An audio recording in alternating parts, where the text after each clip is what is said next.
அமெரிக்கால ஒரே நாள்ல 3 மிக மோசமான சம்பவங்கள் நடந்திருக்கு.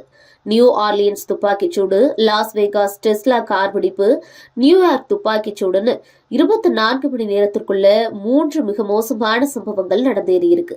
இது தற்செயலா நடந்த சம்பவங்களா இல்ல பயங்கரவாதிகளோட சதி செயலான்னு அமெரிக்கர்களிடையே அச்சம் அதிகரிச்சிருக்கு. இந்த 2025ஆம் புத்தாண்டு நாள் அமெரிக்காவுக்கு மிக மோசமா அமைஞ்சிருச்சு. ஒரே நாள்ல அங்க அடுத்தடுத்து 3 சம்பவங்கள் நடந்த நிலையில அதுல 16 பேர் கொல்லப்பட்டிருக்காங்க, மேலும் பலர் காயமடைஞ்சிருக்காங்க. அதாவது முதல் சம்பவம் அங்க இருக்கக்கூடிய நியூ ஆர்லியன்ஸ்ல நடந்தது. நியூ ஆர்லியன்ஸ்ல இருக்கக்கூடிய ஃபோர்ஃபன் தெருவுல புத்தாண்டு கொண்டாட்டங்கள் நடந்து வந்தப்போதான் இந்த பயங்கரவாத தாக்குதல் நடந்திருக்கு. ஷம்ஷுத்தின் ஜப்பான்ங்கிற அந்த நபர் தான் இந்த தாக்குதலை நடத்தியிருக்காரு. அவர் வேணும்னே தன்னுடைய ஃபோர்ட் F-150ங்கிற ட்ரக்கை கொண்டு வந்து அங்க திரண்டிருந்த மக்கள் மீது மோதி இருக்காரு. இதுல 15 பேர் கொல்லப்பட்டிருக்காங்க, மேலும் 35 பேர் காயமடைந்து மருத்துவமனைகள்ல சிகிச்சைக்காக அனுமதிக்கப்பட்டிருக்காங்க. அடுத்ததா லாஸ் வேகாஸ் நகர்ல அமைஞ்சிருக்கக்கூடிய ட்ரம்ப் டவர் ஹோட்டலுக்கு அருகில டெஸ்லா சைபர் ட்ரக் திடீர்னு வெடிச்சு சிதறிச்சு. கார் டிரைவர் கொல்லப்பட்ட நிலையில 7 பேர் காயமடைஞ்சிருக்காங்க. வாகனத்துடைய பின்பகுதியில பட்டாசுகள் மற்றும் எரிபொருள்கள் இருந்த நிலையில அதுவே வெடித்து சிதறியதா விசாரணையில தெரிய வந்திருக்கு. இந்த 2 சம்பவங்கள் நடந்து சில மணி நேரத்துல நியூயார்க் நகர்ல அமைஞ்சிருக்க அமாசுராங்கிற இரவு விடுதிக்கு அருகே துப்பாக்கிச்சூடு நடந்திருக்கு. இதுல 10க்கும் மேற்பட்டோர் காயமடைஞ்சிருக்காங்க.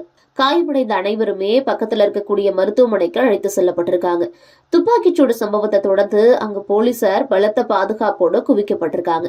இப்படி ஒரே நேரத்துல அங்க அடுத்தடுத்து நடந்த சம்பவங்கள் அமெரிக்க மக்களிடையே அச்சத்தை ஏற்படுத்தியிருக்கு.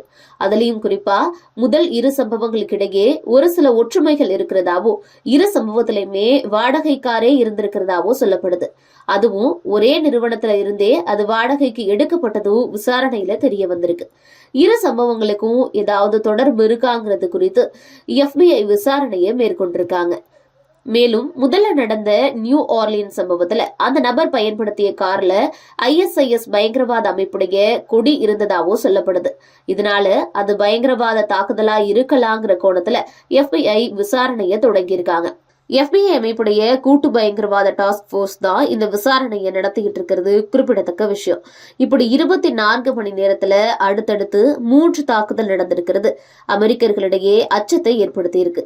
இது வெறும் தற்செயலான நடந்த சம்பவமா அல்லது திட்டமிட்டு பயங்கரவாதிகள் நடத்தின தாக்குதலாங்கிற கேள்வியும் எழுந்திருக்கு.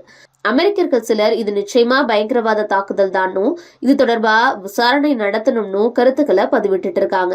இருந்தாலும் ஒரே நாள்ல அடுத்தடுத்து நடந்த இந்த தாக்குதல்கள் அமெரிக்கால பெரும் பரபரப்பை ஏற்படுத்தி இருக்கு.